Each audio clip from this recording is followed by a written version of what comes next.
Honduran police aided by U.S. despite death squad fears.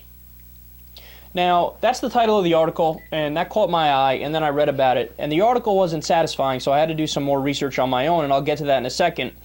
But the U.S. State Department, which spends millions of taxpayer dollars a year on the Honduran National Police, has assured Congress that money only goes to specifically vetted and trained units that don't operate under the direct supervision of a police chief once accused of extrajudicial killings and social cleansing, which just means genocide and murder. But the Associated Press has found that all police units are under the control of Director General Juan Carlos Bonilla. His nickname is the Tiger. That's the guy who's been doing the social cleansing.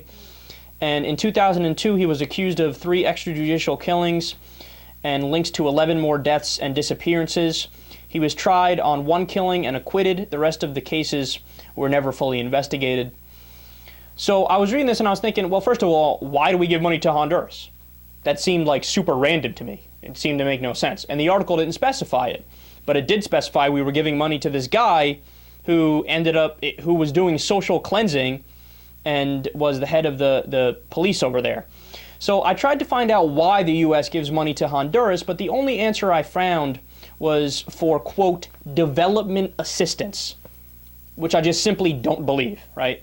I mean, look, I'm doing secular talk radio, the Kyle Kulinski Show. This is my small business.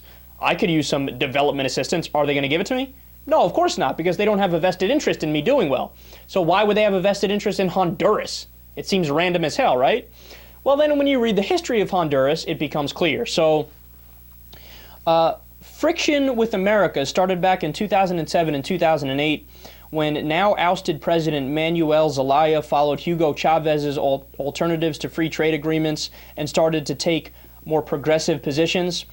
Such positions included minimum wage increases for Honduran workers in Chiquita's plants, making Chiquita angry, saying it would cut into their profits. So in June 2009, on the orders of the Supreme Court, the Honduran army stormed the president's residence and detained the president, sending him out of the country.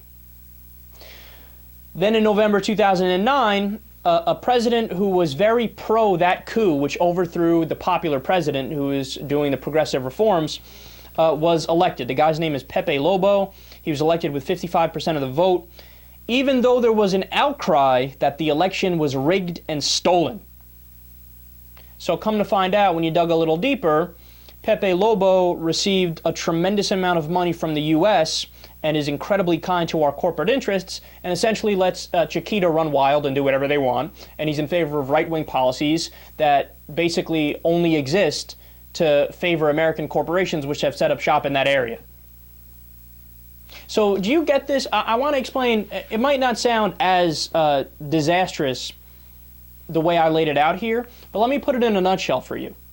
So Honduras had democratic reforms, and they wanted to increase their quality of life and their standard of living. So they did. They raised the minimum wage, and they were making changes like that. And the U.S. government paid this guy who had done social cleansing in the past. Again, I'll tell you his name, Juan Carlos Bonilla, who's the head of the police department. They paid the police department to overthrow the democratically elected government to then prop up somebody who's kind to our interests. I mean, is it just me, or is that quite possibly the most evil shit you've ever heard in your life? I thought we believe in freedom and democracy. If we believe in freedom and democracy, the guy who was democratically elected, we wouldn't have funded the police to overthrow him. But that's the thing, we don't care about freedom and democracy. It's the same line that's duped over Republicans and Democrats alike over the years.